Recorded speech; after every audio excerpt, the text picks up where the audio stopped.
Hello student, कैसे हैं आप लोग। Student, I welcome you to my YouTube channel that is DG classes. और हम अपने यूट्यूब चैनल पे प्रीवियस क्लास में ह्यूमन सर्कुलेटरी सिस्टम डिस्कस कर रहे थे, जो कि बहुत ही इंपॉर्टेंट टॉपिक क्लास 10 सीबीएसई और आईसीएसई दोनों में है। स्टूडेंट, हम लोग ह्यूमन सर्कुलेटरी सिस्टम में हम लोग पढ़ रहे थे कंपोनेंट्स ऑफ सर्कुलेटरी सिस्टम, जिसमें हम लोगों ने देखा था कि 3 कंपोनेंट्स हैं, ब्लड है, ब्लड वेसल्स है और ह्यूमन हार्ट। हम लोग लास्ट क्लास में ब्लड स्टार्ट किए थे, डिटेल पढ़ना ब्लड के बारे में स्टार्ट किए थे, जिसमें हम लोगों ने देखा था कि ब्लड क्या है, उसके कॉम्पोजिशन क्या है। तो ब्लड के कॉम्पोजिशन में हम लोग बात कर रहे थे कि ब्लड के अंदर 2 कंपोनेंट्स हैं, एक है प्लाज्मा और दूसरा है स्टूडेंट सेलुलर एलिमेंट, या फिर हम इसको फॉर्म्ड एलिमेंट्स भी कहते हैं। सेलुलर एलिमेंट्स होता है 45%, प्लाज्मा होता है 55%। हम लोगों ने प्लाज्मा के बारे में डिटेल स्टडी कर लिया था, उसके कॉम्पोजिशन के बारे में, उसके प्लाज्मा प्रोटीन्स के बारे में, ये सब हम लोगों ने डिस्कस कर लिया था। आज हम लोग पढ़ेंगे, इस लेक्चर में हम लोग पढ़ने जा रहे हैं कि सेलुलर एलिमेंट्स में आरबीसी, डब्ल्यूबीसी, प्लेटलेट्स 3 चीजें हैं और हम एक एक करके डिटेल देखते हैं। मैं कोशिश करूंगा कि इस वीडियो लेक्चर में सिर्फ मैं आरबीसी कवर करूं अच्छे से। ओके, तो स्टूडेंट स्टार्ट करते हैं हम लोग आरबीसी से।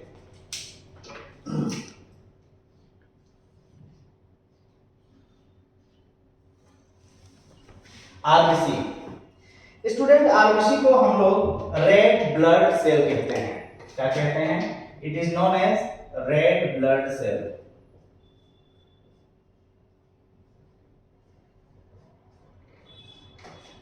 It is known as red blood cell.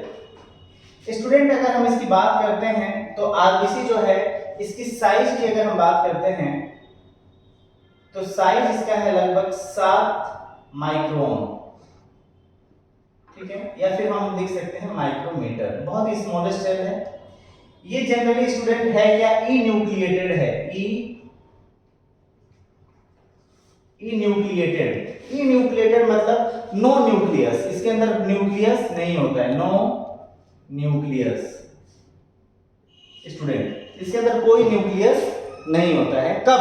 Mature RBC में। एक चीज यहां पे याद रखना है कि आरबीसी के अंदर न्यूक्लियस नहीं होता है, लेकिन कौन से आरबीसी के अंदर? मैच्योर आरबीसी के अंदर। मैच्योर आरबीसी के अंदर न्यूक्लियस एब्सेंट होता है, लेकिन जब आरबीसी नया फॉर्म्ड होता है, फ्रेशली फॉर्म्ड आरबीसी के अंदर न्यूक्लियस होता है। उसके बाद अगर हम इसकी शेप के बारे में बात करते हैं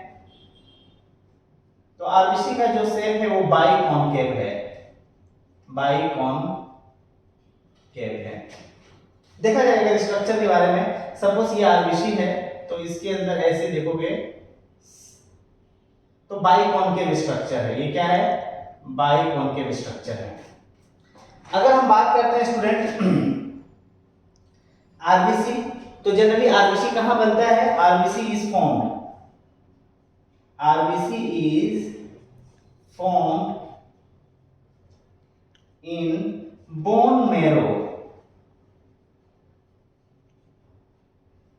RBC is formed in the bone marrow. जो हमारे बोन है उनके मैरो में जो स्ट्रक्चर है उसमें क्या होता है? आरबीसी बनता है। और जिस प्रोसेस से आरबीसी बनता है स्टूडेंट, उसको हम लोग बोलते हैं इरिथ्रोपोएसिस। क्या कहते हैं? इरिथ्रोपोएसिस।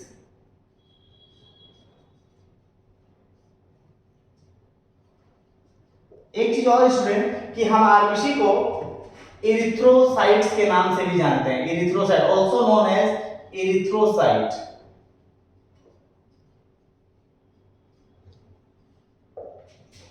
एरिथ्रोसाइट्स कहां बनता है स्टूडेंट? बोन मैरो में बनता है, जिसको हम लोग बोलते हैं, जिस प्रोसेस को बोलते हैं erythropoiesis.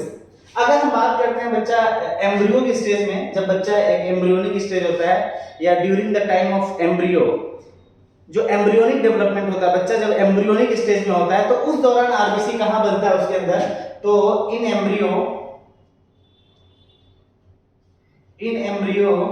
RBC is formed in, याद रखिएगा स्टूडेंट,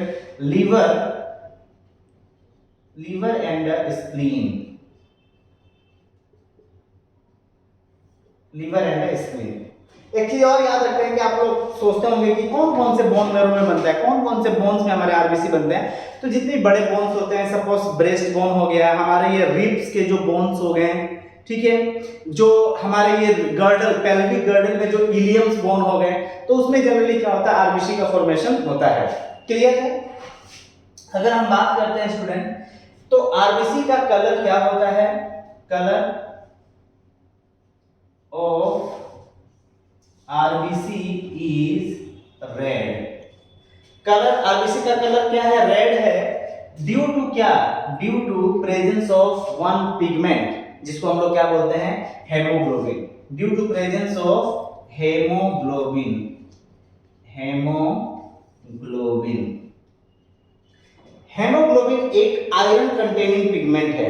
हेमोग्लोबिन जिसको हम लोग डिनोट करते हैं Hb से, Hb, ये इसी पिगमेंट की वजह से आरबीसी का जो कलर है वो क्या है? रेड। अगर हम हेमोग्लोबिन के बारे में बात करते हैं स्टूडेंट, तो हेमोग्लोबिन के अंदर दो कंपोनेंट है। हेमोग्लोबिन दो कंपोनेंट से बना है, एक है हीम ग्रुप, हीम ग्रुप, दूसरा है ग्लोबिन, ठीक है ना, दूसरा है ग्लोबिन। तो हेमोग्लोबिन दो चीजों से मिलकर बना है, हीम ग्रुप एंड ग्लोबुलिन से, जो कि एक तरह का ये क्या है? आयरन कंटेनिंग सब्सटेंस है, और ये क्या है? एक तरह का प्रोटीन है। ठीक है, ओके। अगर हम और बात करते हैं आरबीसी के बारे में स्टूडेंट, तो आरबीसी का जो एवरेज लाइफ स्पेन है, average life span of RBC, RBC का जो एवरेज लाइफ स्पेन है स्टूडेंट, वो 120 दिन का होता है, 120 डेज का होता है। ओके, क्लियर है स्टूडेंट?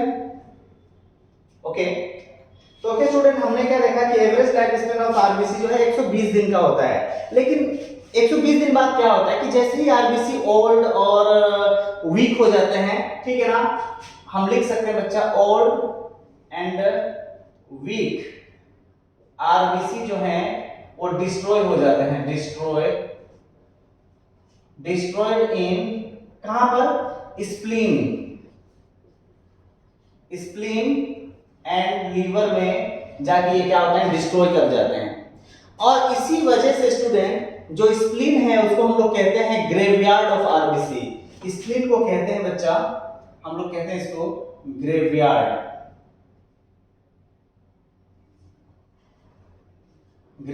Of RBC. ठीक है, आरबीसी का ये क्या है स्टूडेंट? कब्रिस्तान है। ठीक है, कब्र, यहीं पर जाके आरबीसी अपने आप को क्या करता है? डिस्ट्रॉय कर देता है। अगर स्टूडेंट अगर हम बात करते हैं नॉर्मल अगर आरबीसी, तो आरबीसी जो होता है ये पर क्यूबिक मीटर में, पर क्यूबिक एमएम में, 1 पर क्यूबिक एमएम एरिया में जो आरबीसी होता है लगभग 5.5 से लेके 5.5 मिलियन हो सकता है। ठीक है ना, आरबीसी काउंट। हमारे ब्लड में आरबीसी बहुत ज्यादा होता है, आरबीसी जो होते हैं हमारे ब्लड में बहुत ज्यादा होते हैं। मिलियंस ऑफ आरबीसी डेली बनते हैं and millions of RBC destroy भी होते हैं हमारे बॉडी में। और आरबीसी कहां जाके डिस्ट्रॉय होता है? जनरली स्प्लीन और लीवर में, जनरली स्प्लीन में होता है, इसलिए स्प्लीन को हम लोग क्या बोलते हैं? Graveyard of RBC.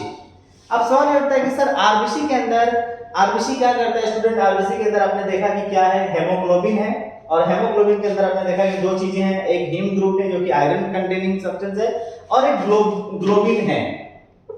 ग्लोबिन एक तरह का क्या है? प्रोटीन है स्टूडेंट। और हेमोग्लोबिन क्या करता है स्टूडेंट?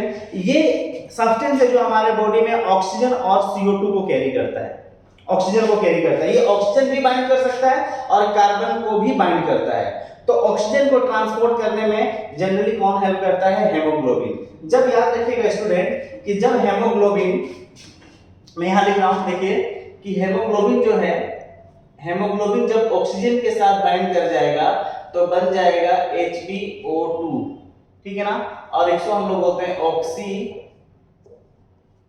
हेमोग्लोबिन। ऑक्सी हेमोग्लोबिन, मतलब कि जो ऑक्सीजन हमारे बॉडी में ट्रांसपोर्ट होता है वो किस रूप में ट्रांसपोर्ट होता है, ऑक्सी हेमोग्लोबिन के रूप में ट्रांसफर होता है स्टूडेंट। इसी तरह हेमोग्लोबिन क्या करता है हमारी बॉडी में, CO2 को भी कैरी करता है। किसको कैरी करता है, CO2 को भी करता है। और जब याद रखिएगा हेमोग्लोबिन जब CO2 को कैरी करेगा तो वो क्या बना रहेगा, HbCO2, और इसको हम लोग इस फॉर्म को बोलते हैं कार्बा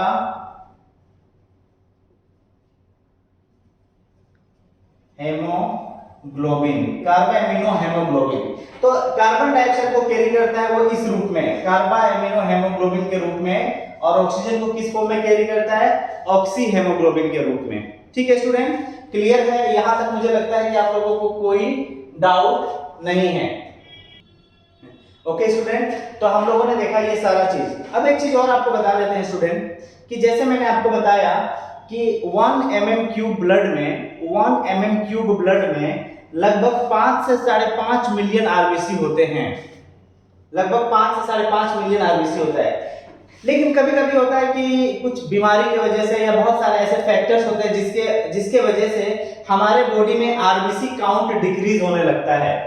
तो आरबीसी काउंट जब डिक्रीज होने लगता है स्टूडेंट, तो उस कंडीशन को बोलते हैं इरिथ्रोसाइटोपिनिया।